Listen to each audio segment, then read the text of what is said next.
So what's going on, guys? My name is Mr. Dalek JD, and today we're going to be discussing Call of Duty World War II Zombies. Now, we don't have any confirmation on when exactly we're going to be hearing about zombies, but what the main premise is that it's going to be announced this month during Comic-Con. If that follows the same pattern as how Call of Duty has had for the last 2 years, they've always had a presence at Comic-Con where it's involved zombies, and they've teased heavily about them being at Comic-Con to reveal something new. Now, Comic-Con is between the 19th and the 23rd, which is about 2 weeks time, so that's when we can assume that stuff is going to get extremely hype on that zombies hype train, and we might get some teasers beforehand. And I think Micheal Condrey started that hype train with a very subtle tweet today to celebrate the 4th of July, where he tweets out saying, "Stay safe everyone, you need all 10 fingers for your fight at the Wolf's Lair." Now, you may or may not be familiar with what the Wolf's Lair is, and this could very well be talking about the campaign side of World War II rather than it be zombies,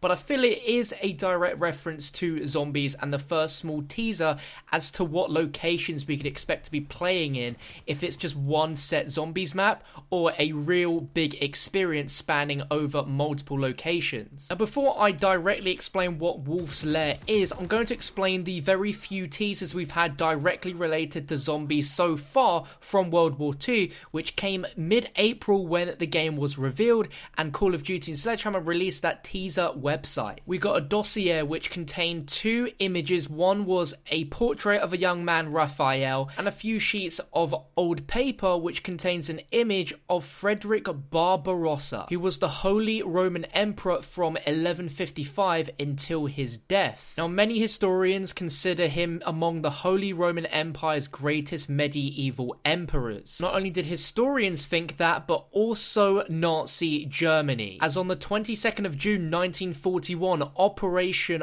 Barbarossa started during World War II. Now, this operation stemmed from Nazi Germany's ideological aims to conquer the Western Soviet Union so that it could be repopulated by Germans, to use Slavs as a slave labor force for the Axis war effort, and to seize the oil reserves of the Soviet territories. Now, both those dossier images are codenamed with the word zombies, which means that it's definitely related to the story, and the only thing we know so far about the zombie story is that it's the Third Reich's attempt to build an army before the last stages of the war. Now, it's also been revealed that the story behind the zombies mode is that there's a backstory that's based on real events. You can bet that Operation Barbarossa may have something to play, but this new slight teaser from Micheal Condrey could play even more, being the Wolf's Lair. Now, it's unclear if the way that censorship works in 2017, if Call of Duty will even be allowed to have Hitler inside of the zombies mode, but this is him creating his own army, which I assume could be trying to reanimate the dead soldiers to be used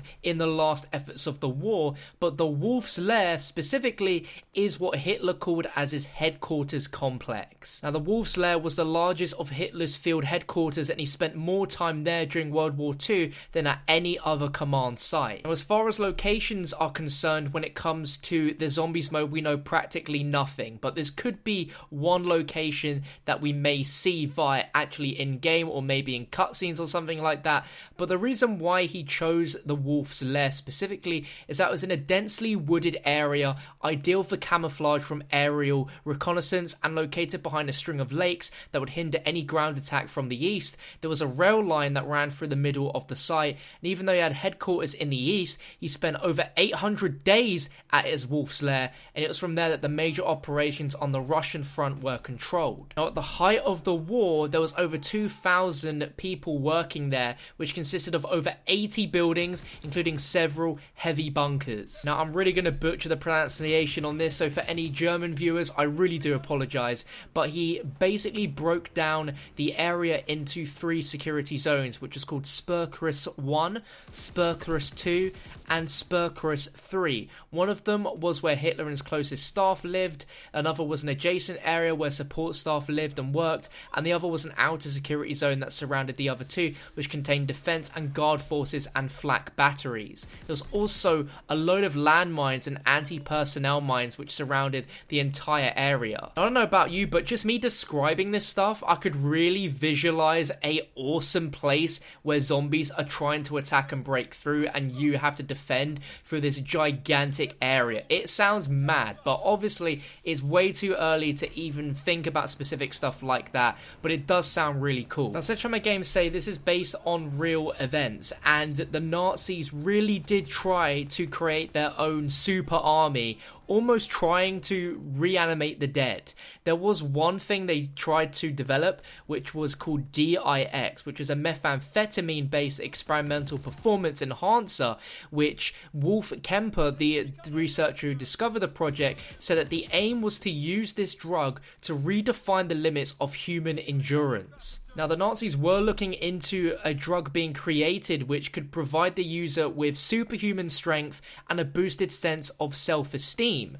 And if we're throwing that in hands with Wolf's Lair and Micheal Condrey's specific wording about you needing all 10 of your fingers, as if to insinuate that a zombie could perhaps try and bite you and perhaps bite your fingers off, that's a pretty cool little teaser of somewhere that we could see within zombies. You may think I'm just drawing at straws here and this might not be related to zombies at all, and you're right, it may not be, but due to the timing of the month and the fact that they're going to be at Comic-Con, there's a good chance they're going to reveal zombies, as they've hinted it so heavily on their Reddit Ask Me Anything. It seems like now would be the perfect time to start slowly releasing tiny little teasers towards zombies that only the keen-eyed would understand and be able to pick up on it. It's also the first time since that Sledgehammer Games have even slightly hinted at other various parts of the history of World War II related to the story that we'll be experiencing within the game. They wouldn't have mentioned it if we weren't going to see it somehow. But let me know what you think. If you know a little bit about World War II's history and about the Wolf's Lair, do you think that could be a cool locale for a zombies map to take place,